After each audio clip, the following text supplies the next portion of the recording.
हमारे साथ हरियाणा के डिप्टी स्पीकर रणवीर गंगवा मौजूद है। सर, जो जिला परिषद के चुनाव हुए या सरपंचों के चुनाव हुए, तो ज़्यादातर जो है बीजेपी कह रही है कि सबसे ज़्यादा जो है सरपंच उनके ही चुने गए हैं। हालांकि पहले जिला परिषद पे बात कर लेते हैं। तो 15 जिलों में जिला परिषद के चेयरमैन बीजेपी के बने हैं। जिस तरह पंचायती राज में बात करें तो 8% बीसीए का आरक्षण जो है वो भी दिया गया, उसका कितना प्रभाव पड़ा? क्या लगता है आपको कि इससे जो है बीजेपी की सीटें आई हैं, या फिर किस तरह से देखते हैं?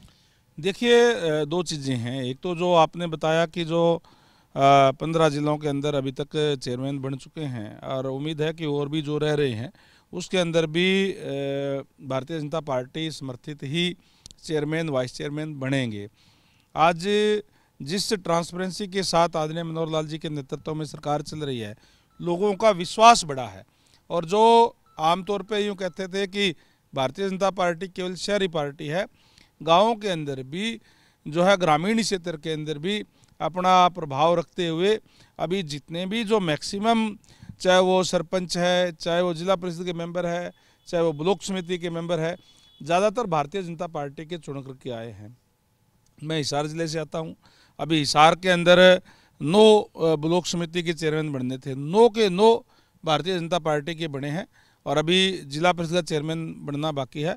मैं पूरी तरीके से आश्वस्त हूँ कि भारतीय जनता पार्टी का ही जिला परिषद का चेयरमैन बनेगा। क्योंकि राज में बीसीए वर्ग का जो 8% का जो आरक्षण बढ़ा था, उसका कितना फायदा मिला? देखिए, जो भारतीय जनता पार्टी अंत्योदय के ऊपर जो है कार्य करती है। पंडित दीनदयाल जी का सपना था कि अंतिम व्यक्ति तक सरकारी सेवाओं का लाभ पहुंचे और सरकारी योजनाओं और सरकारी जो चीज़ें हैं वो सब के अंदर वितरित हो। इसलिए क्योंकि बीसीए जो है वो बिखरा हुआ है, हर कंस्टिट्यूंसी के अंदर है, और बीसीए को आरक्षण देने से बहुत अधिक जगह पे, आज मैं अगर हिसार में बात करूं तो केवल एक ज़िले के अंदर 3 जिला परिषद के मेंबर, हर ब्लॉक के अंदर कम से कम 2 या उससे ज़्यादा भी ब्लॉक समिति के मेंबर चुने गए हैं।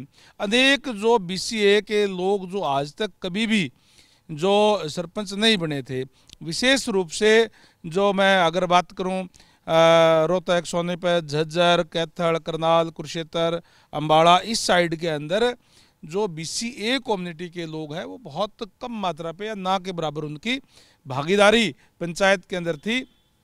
आज 8% भागीदारी उनको दे करके उनको सम्मान देने का काम किया, उनको मुख्य धारा के अंदर लाने का काम आदरणीय मनोहर लाल जी ने किया है। और जैसे मैंने कहा कि आज बहुत से ऐसे लोग जो कभी जिला परिषद के मेंबर या ब्लॉक समिति के मेंबर या सरपंच बने नहीं थे, वो आकर के मेरे पास आए, मेरे से मिले। पूरे प्रदेश भर से मैंने कई जगह पे पूछा, कई गांव तो ऐसे थे वो बोले कि हरियाणा जब से बना है तब से हमने कभी खड़े होने की भी हिम्मत नहीं की, वो आज सरपंच चुन करके आए। तो एक बहुत अच्छा लगता है कि हर वर्ग के लोग, क्योंकि पूरा समाज, 36 बिरादरी मिलकर के और समाज बनता है, प्रदेश बनता है, और हर एक को आगे बढ़ने का मौका मिलना चाहिए। लेकिन आपने कहा सबसे ज़्यादा सरपंच जीत कर आए, लेकिन आज एक ई टेंडरिंग का मुद्दा काफ़ी प्रदेश में गरमाया हुआ है।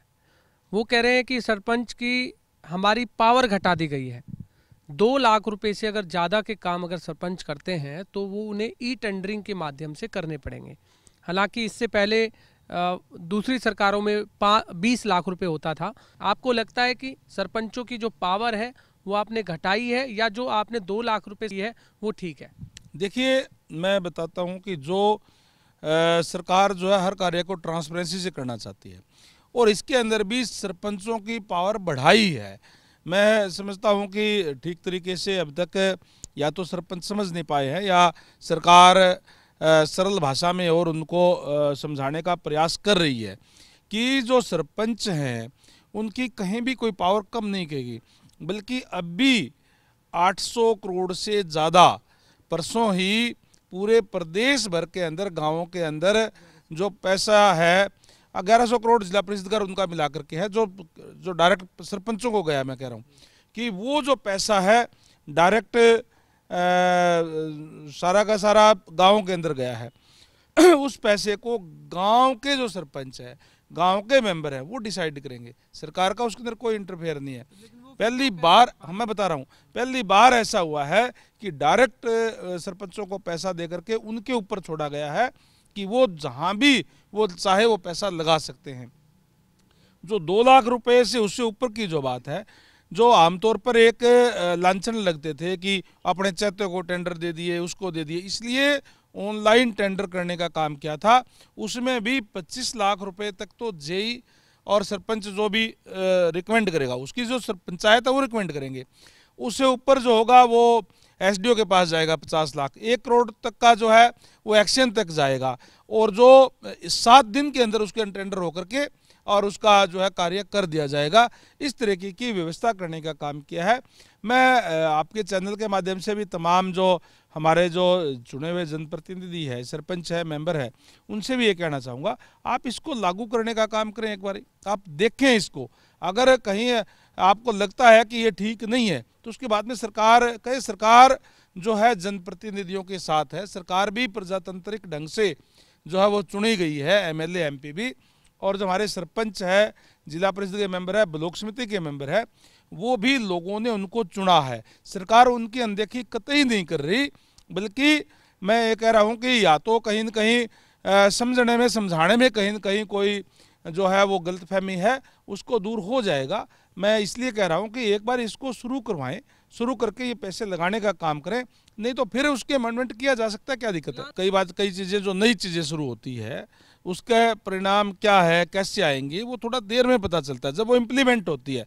मैं इसीलिए आपके चैनल के माध्यम से तमाम सरपंच साथियों से भी और जनप्रतिनिधियों से निवेदन करूंगा कि एक बार आप इसको शुरू करवाने का काम करें, शुरू करके, और आपको लगता है कि अगर ठीक नहीं है तो माननीय मुख्यमंत्री महोदय ने भी कहा है, सरकार भारतीय जनता पार्टी की सरकार, भारतीय जनता पार्टी की सरकार लोगों के साथ है, इसमें कहीं कोई दिक्कत परेशानी नहीं है। जिला परिषद चुनावों में जिस तरह से 15 जिलों में चेयरमैन बीजेपी ने बनाए हैं, आने वाले 2024 के चुनावों में कितना इम्पैक्ट देखते हैं? देखिए, निश्चित तौर पर आज भारतीय जनता पार्टी के अंदर विश्वास प्रदेश के लोगों का, देश के लोगों का बढ़ा है, क्योंकि केंद्र में आदरणीय नरेंद्र भाई मोदी जी और प्रदेश के अंदर आदरणीय मनोहर लाल जी के नेतृत्व में जिस ट्रांसपेरेंसी से कार्य हो रहे हैं, जहां मोदी साहब ने पूरे देश का नाम जो है गौरव बढ़ाने का काम किया है विश्व पटल के ऊपर, वहीं निरंतर हरियाणा प्रदेश आदरणीय मनोहर लाल जी के नेतृत्व के अंदर, चाहे वो नौकरियों के अंदर ट्रांसपेरेंसी की बात हो, चाहे जो विकास कार्यों का है, वो पूरे हरियाणा को साथ लेकर के चल रहे हैं। कोई क्षेत्रवाद की बात नहीं, कोई जात पात की बात नहीं, मतलब हर वर्ग के लोगों को वो साथ लेकर के चल रहे हैं, इसलिए लोगों का विश्वास बढ़ा है। हमारे ज़्यादा से ज़्यादा सरपंच जनप्रतिनिधि भी चुन करके आए हैं, और इसका असर आने वाले विधानसभा चुनाव में, लोकसभा चुनाव पर भी होगा।